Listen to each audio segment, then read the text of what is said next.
Essa é Carla. Ela é uma profissional de administração registrada no CRA, o Conselho Regional de Administração. Com o registro, Carla exerce legalmente a profissão.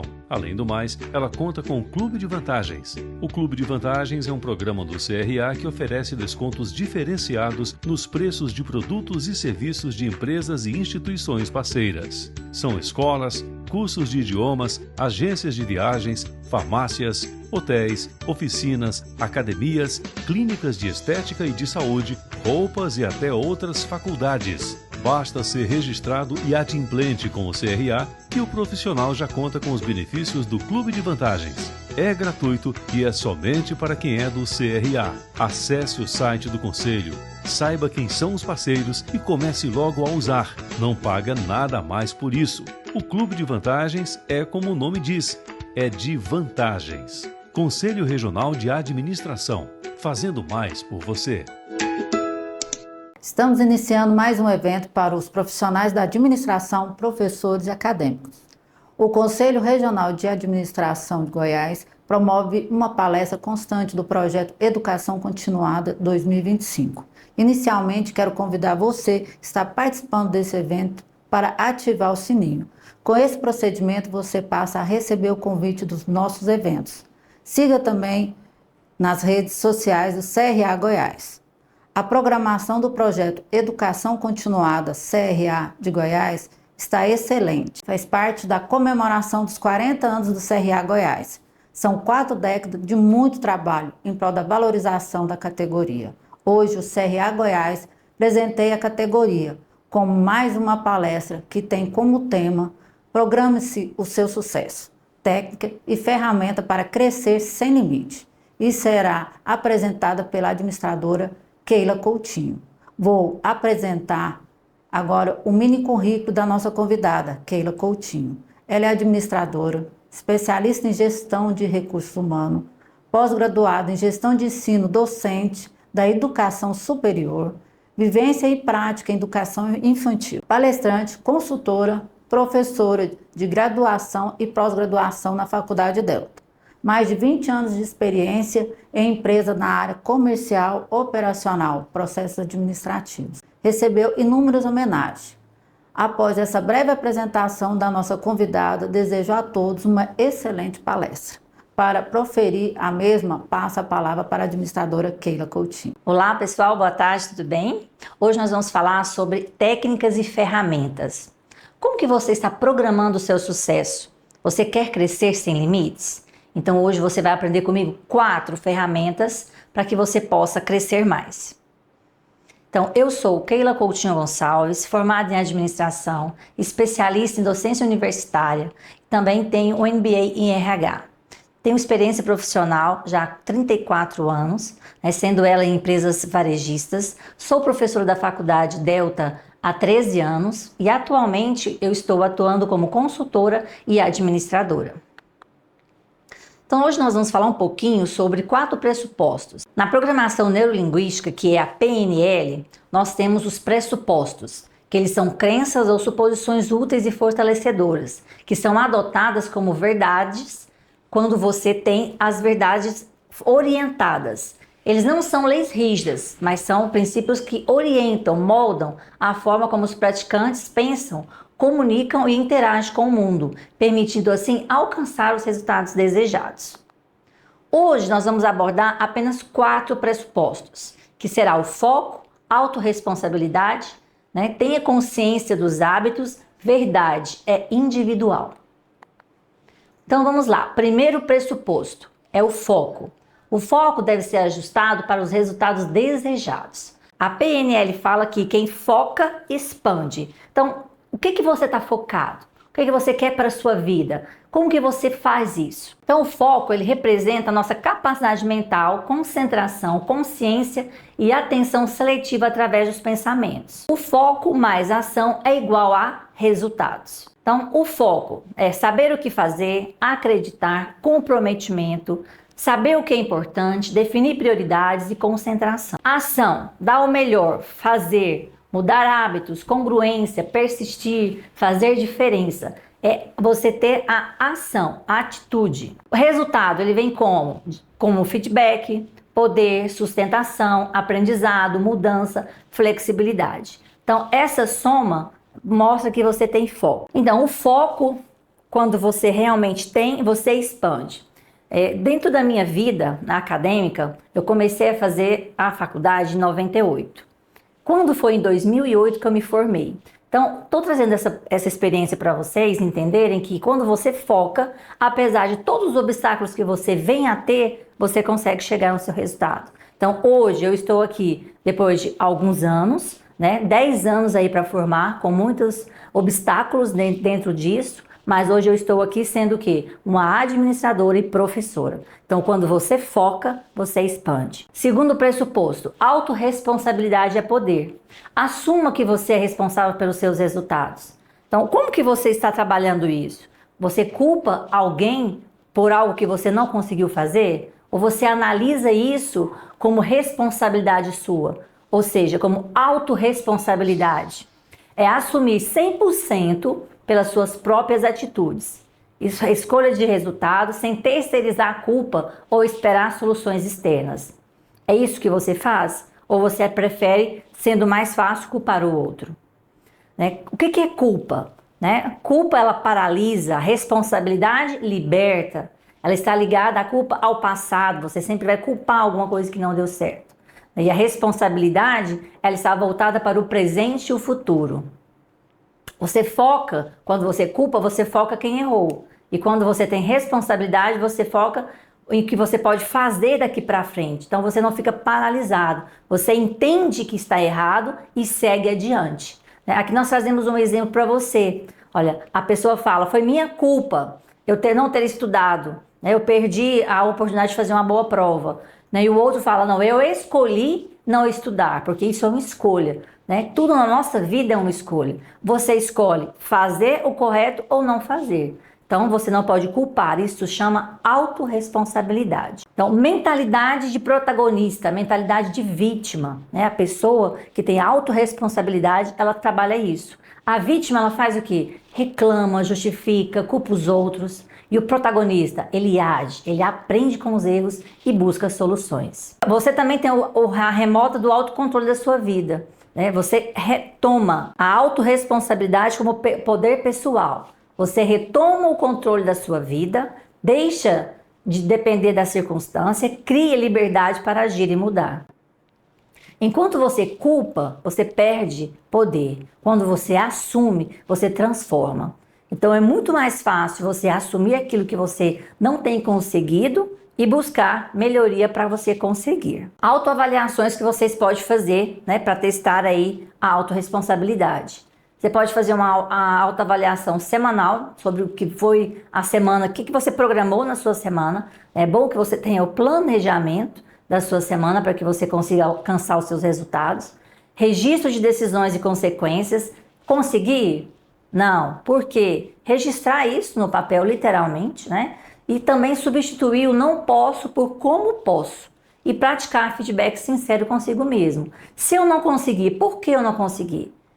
Falar para você mesmo, ter esse autoconhecimento para que você possa ter uma autorresponsabilidade. Assim você conseguirá obter mais resultado em tudo aquilo que você almeja. Então, a mudança que você espera do mundo começa quando você muda a forma de assumir as suas escolhas. Então, vamos pensar a respeito que teremos maiores resultados.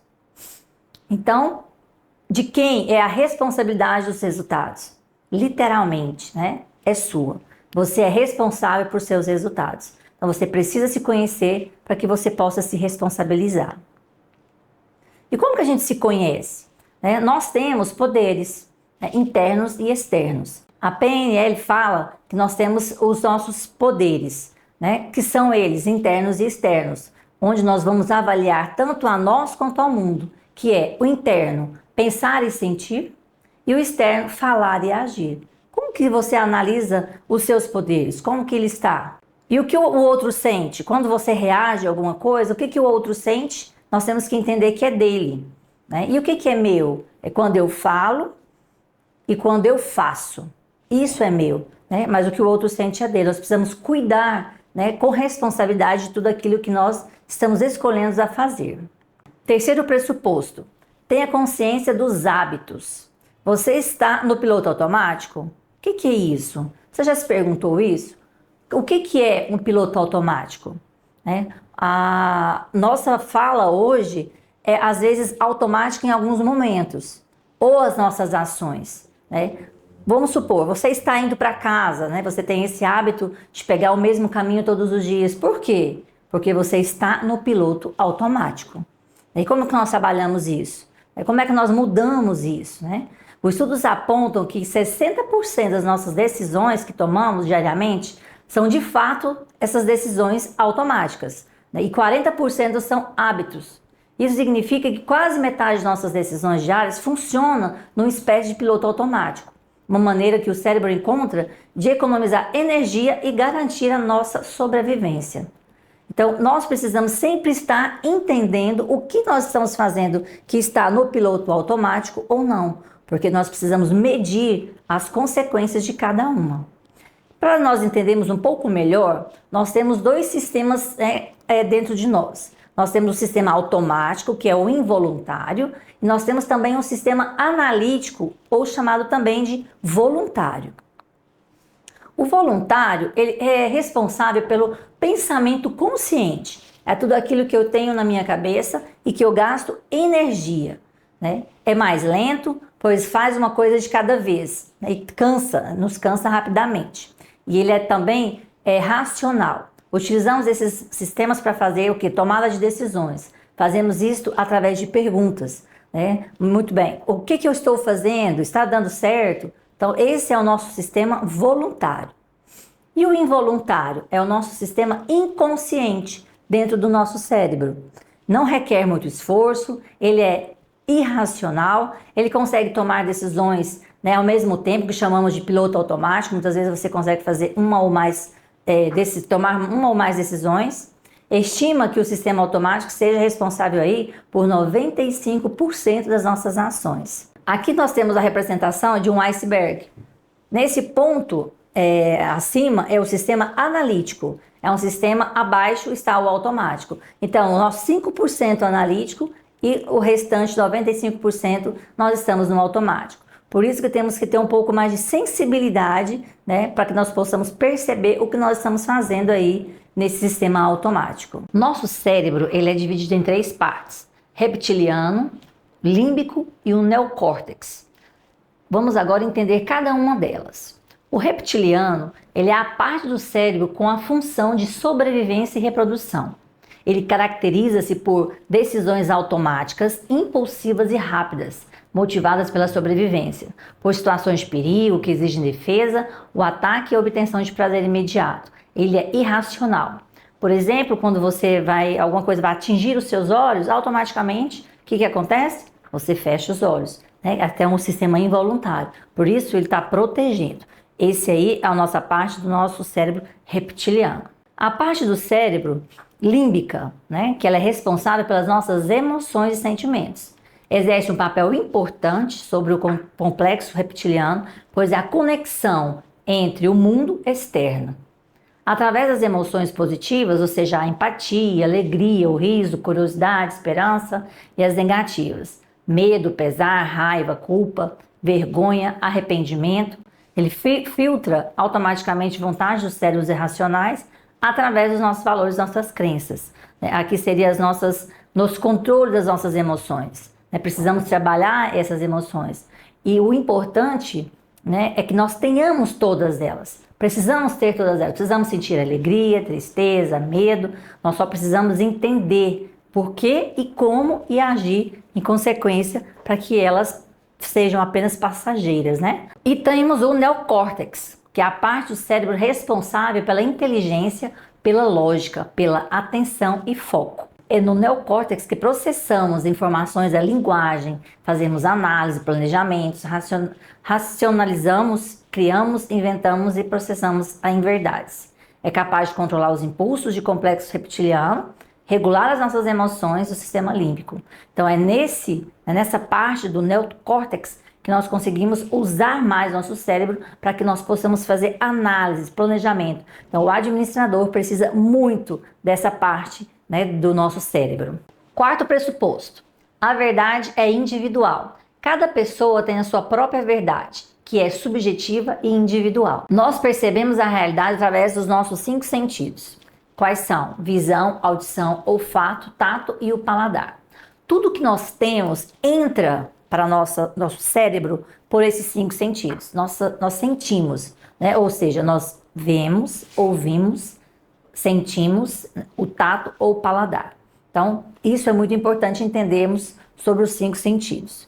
E ao longo da vida, nós construímos a nossa representação mental com base naquilo que nós vivemos. Em resumo, são as nossas crenças e valores que determinam a forma como pensamos. Nós podemos trazer aqui um exemplo muito básico, que é o leite. Um exemplo, né? Todo mundo sabe que manga e leite faz mal. Por quê? Será que é verdade? Isso é uma crença? Isso é um mito? Quem colocou isso na nossa vida? Então, isso é uma crença que muitas vezes foi colocada com os nossos antepassados. Mas será que nós seguimos isso até hoje? Qual que é essa realidade? Eu sigo ou não? Essa é uma individualidade minha? Então, nós precisamos entender o que é a realidade do outro e o que é a minha realidade. E nós também temos os filtros, Nós precisamos entender a omissão, a distorção, generalização, crenças e valores, memórias e interesses. Então, isso são os nossos 5 sentidos. Entendendo, então, sobre os nossos 5 sentidos, nós podemos entender também que o mapa não é o território. O que significa? Quando nós temos um mapa, isso significa que tem uma limitação, Cada pessoa, ela tem o seu mapa, ela tem a sua representação, o seu modelo mental, que é a sua verdade, Ela é subjetiva e individual. É individual e subjetiva, pois essa verdade ela está baseada nas experiências passadas em suas crenças e sentidos. Conforme eu dei o exemplo do leite à manga, se ela faz mal ou não, isso é o quê? É uma crença e é uma verdade, é um mapa de uma pessoa. Se a outra vai entender isso ou não, depende da criação dela também. Mas eu preciso entender e respeitar esse mapa e território do outro. Tudo que uma pessoa viveu, aprendeu, sentiu e acredita molda a forma como ela vê o mundo e outros a si mesma. Então precisamos compreender e entender como o outro também visualiza. Essa figura nos representa muito bem o que nós acabamos de mencionar. Se nós estivermos nessa posição, eu vou estar vendo o número 9 e você vai estar vendo o número 6, correto? Então, se nós ficarmos discutindo, nós não vamos chegar a lugar nenhum se nós não fizermos o quê? A transferência das posições. Então, só vamos entender o mapa do outro se nós fizermos essa inversão. Então, isso é o que nós temos que fazer na nossa vida. Precisamos fazer essas inversões para que nós possamos ter mais empatia, entender mais o outro, para que nós possamos viver melhor e em harmonia com todos. Então, tudo que uma pessoa viveu, aprendeu, sentiu e acredita, molda a forma quando ela vê o mundo. Então, essa figura que nós acabamos de ver nos mostra sobre isso. Então, se eu estou vendo apenas algo, é importante que o outro também entenda o que eu estou vendo, para que nós possamos compreender o mundo de uma forma mais harmoniosa. As pessoas respondem às suas experiências e não à realidade. Cada pessoa tem o seu mapa. Então, se nós começarmos a entender isso, com certeza teremos uma vida de sucesso. Gostaria de agradecer então, o convite do Samuel Bernasso para estar aqui junto com vocês no CRA. Foi uma imensa satisfação poder contribuir para vocês sobre os 4 pressupostos. Tem muito mais, Espero em breve revê-los para que nós possamos estudar mais pressupostos e que possamos ter feito aí, do outro lado, contribuído, na verdade, para que vocês possam aplicá-los e ver realmente que funciona. Obrigada e me siga nas redes sociais. O CRA Goiás promoveu mais uma palestra de alta relevância para os administradores, tecnólogos e acadêmicos. Em nome da diretoria do CRA Goiás, agradeço a nossa palestrante Keila Coutinho pela apresentação dessa magnífica palestra. Nossa gratidão, Keila, por ter aceito o convite de estar aqui hoje no CRA, abrilhantando com essa belíssima palestra. Agora quero convidar você, novamente, que participou da palestra para ativar o sininho e passar a receber o convite do nosso próximo evento. Aproveito esse momento para parabenizar o nosso presidente Samuel Albernaz, os diretores e os conselheiros, que dedicam o seu tempo e experiência fazendo o CRA Goiás destaque nacional. E até o nosso próximo evento.